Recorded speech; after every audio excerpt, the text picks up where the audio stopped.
नमस्ते। ओम विष्णवे नमः। ओम विष्णवे नमः। ओम विष्णवे नमः। पुरुषोत्तम मास यानी अधिक मास की महात्मय कथा का आज चौथा दिन है।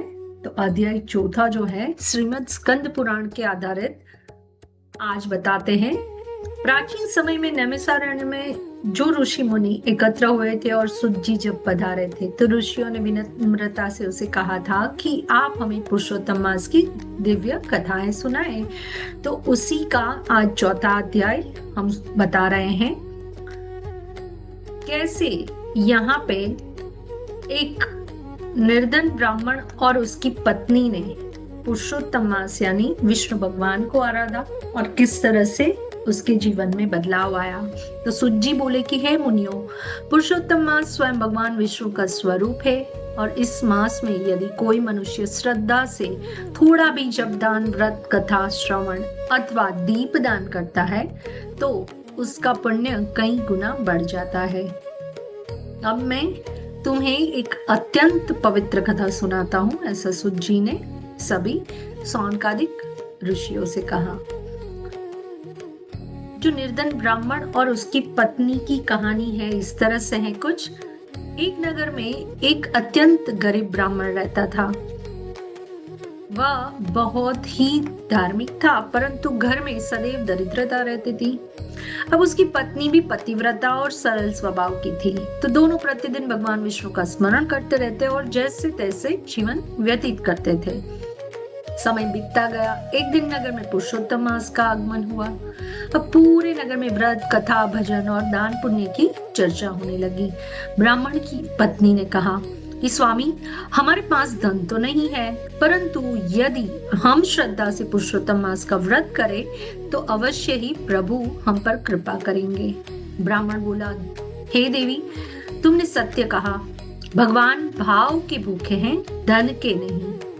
दोनों ने निश्चय किया कि वे पूरे महीने प्रातः स्नान करेंगे, कथा सुनेंगे, दीप दान करेंगे और जितना संभव हो सके उतना दान करेंगे। तो श्रद्धा से किया हुआ छोटा दान भी किस तरह से काम आता है ये आगे पता चलेगा। उनके घर में खाने के लिए भी बहुत थोड़ा अन्न था, फिर भी ब्राह्मणी प्रतिदिन एक मुट्ठी अन्न अलग रख देती थी। महीने के अंत में वही थोड़ा सा अन्न एकत्र हुआ। पूर्णिमा के दिन उन्होंने उस अन्न का दान एक साधु को कर दिया और साधु अत्यंत प्रसन्न हुआ और बोला, तुम दोनों ने सच्चे भाव से दान किया है, पुरुषोत्तम भगवान तुम पर अवश्य कृपा करेंगे। और उस रात दोनों ने भक्ति भाव से हरिनाम संकीर्तन किया। ओम नमो भगवते वासुदेवाय का। और भगवान की जो कृपा हुई, रात्रि में ब्राह्मण को स्वप्न आया। उसने देखा कि दिव्य प्रकाश के मध्य स्वयं भगवान विष्णु प्रकट हुए हैं और उनके हाथों में शंख, चक्र, गदा और पद्म शोभित हो रहे हैं। तो भगवान बोले कि हे ब्राह्मण, मैं तुम्हारी श्रद्धा और निष्काम भक्ति से अत्यंत प्रसन्न हूँ। तुमने अभाव में रहकर भी जो दान किया है वह मेरे लिए अमूल्य है। शीघ्र ही तुम्हारे जीवन के दुख दूर होंगे। और सुबह जब ब्राह्मण जागा तो उसने अपनी पत्नी को पूरा स्वप्न सुनाया। दोनों की आंखों में आनंद के आंसू भर आए। कुछ ही दिनों के बाद नगर के राजा को ज्ञात हुआ कि वह ब्राह्मण अत्यंत विद्वान और धर्मनिष्ठ है। तो राजा ने उसे राजसभा में आदर पूर्वक बुलाया और यज्ञ कार्य का प्रमुख आचार्य बना दिया। धीरे धीरे उनके घर की दरिद्रता समाप्त हो गई। परंतु सबसे बड़ी बात यह थी कि दोनों के हृदय में भगवान के प्रति और अधिक प्रेम जाग उठा। तो कथा का संदेश देता है कि सुत जी ने ये बात बताई थी ऋषियों को कि हे ऋषियों, पुरुषोत्तम मास में किया गया छोटा सा पुण्य भी अक्षय हो जाता है।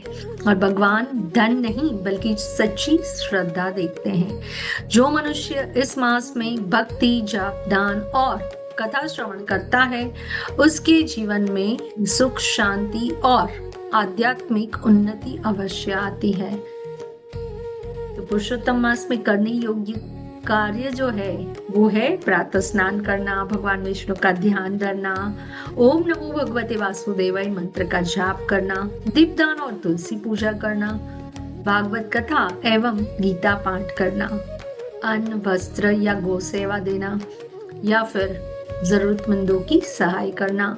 तो जो श्रद्धा से पुरुषोत्तम मास महात्मा के इस चौथे अध्याय का पाठ अथवा श्रवण करता है, उसके घर में सुख समृद्धि आती ही आती है। मन शुद्ध होता है और भगवान विष्णु की कृपा प्राप्त होती है। तो यहाँ पे नारद मुनि को भगवान नारायण ने जो कथा सुनाई थी और वही कथा सुत जी ने ऋषियों को, सौनकादिक ऋषियों को सुनाई, उसका चौथा अध्याय समाप्त होता है। आप अपनी आने वाली पीढ़ी अगर गर्भवती है तो गर्भस्थ शिशु प्लानिंग में है या फिर आप माता बन चुकी है, तो ये अपनी पीढ़ियों को जरूर से ज्ञान दे। आपके जीवन में सुख समृद्धि और भगवान विष्णु की कृपा बनी रहे। इसी के साथ फिर मिलेंगे। ओम विष्णवे नमः, ओम विष्णवे नमः, ओम विष्णवे नमः। जय हिंद, नमस्ते।